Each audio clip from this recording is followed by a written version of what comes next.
session. Hi everybody, this is Keith. I can't join you on Saturday, I'm sorry. By the time you see this video, I'm probably on the way to Wuhan or would have arrived there already.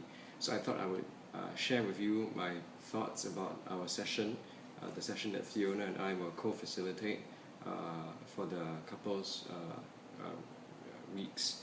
I know that the theme of our session is supposed to be building strong teams. And I have thought about a few approaches to this question. Let me share with you the thought that I have right now in terms of designing this session. I want to design a session that is strength-based rather than deficiency-based.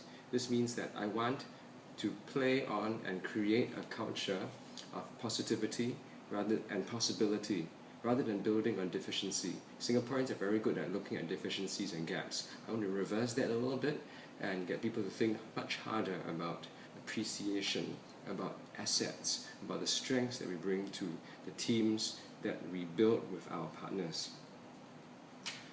So the first big exercise, there are 3 or 4 exercises that I envisage for our session.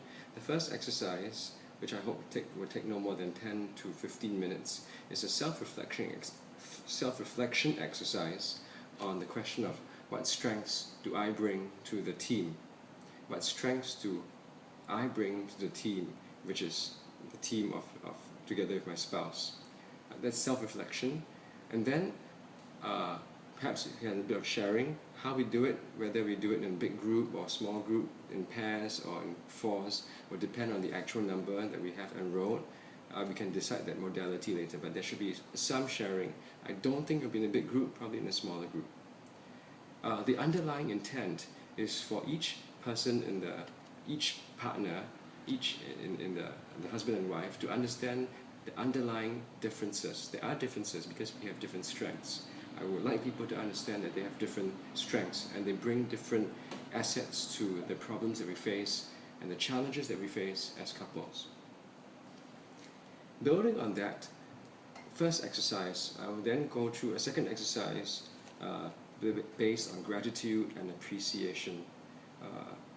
Someone in cell group shared recently that Singaporeans are not very good at appreciating each other, and I suspect that's true also in a spousal relationship, in a marriage relationship. What I want to do, what I envisage doing, is giving out 10, hopefully more, cards about like this size. I want to invite each person to write 5, 10, at least 5 to 10 statements of appreciation and gratitude to their wife or husband. I will give some leading phrases such as I appreciate my husband for, I like it that he or she, I admire him for what, I am grateful for her, so and so. There will be some leading phrases. I want to focus on people's behaviors, not so much character or generalizations. I want them to focus on behaviors, actual things such as picking up the trash every day or clearing the dishes, and so on and so forth. The idea here is to build a bank of gratitude. I would like them to share just one of those cards at the session itself. But let's say I have 10 cards, they'll just share one of those cards at the session. The other 9 will be their bank of gratitude, and they can use that to give to their spouse perhaps once every 2 days, once every 3 days over the preceding period, over the next 1, 2, 3 weeks or so, and use that and rely on that bank of gratitude. The next exercise is looking at practical tips on dealing with conflict and disagreement. We'll focus on 4 tips very quickly because I don't want to dwell on them too much. They're fairly well known, but I will look at and practice the 5th tip most carefully. The first 4 tips are quite straightforward.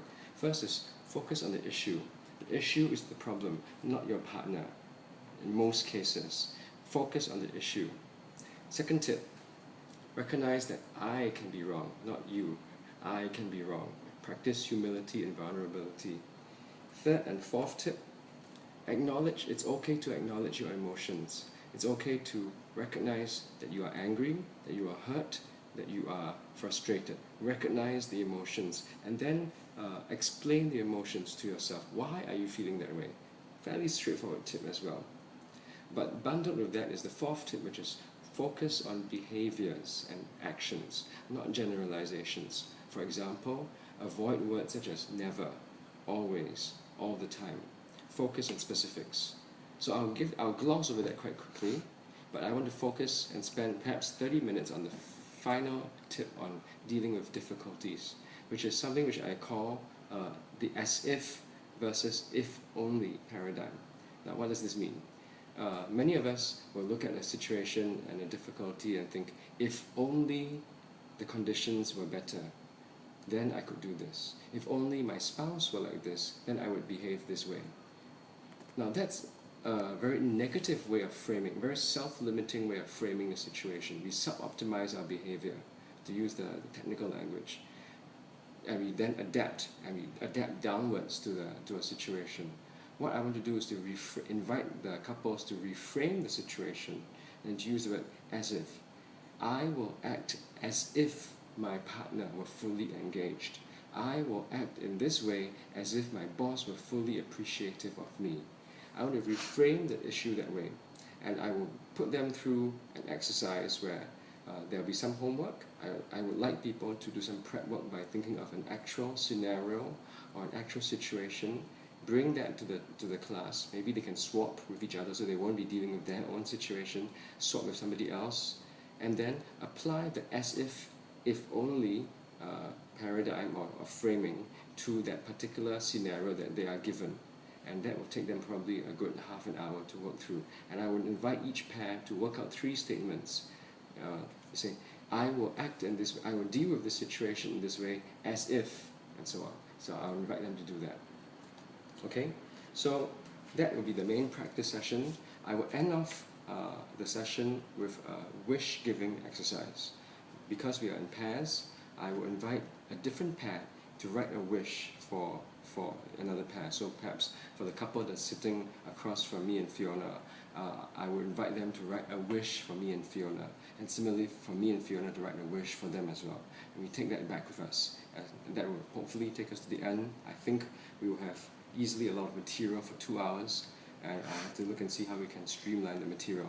That's my proposal, and I look forward to hearing your comments and suggestions for how we can improve it. Thank you very much.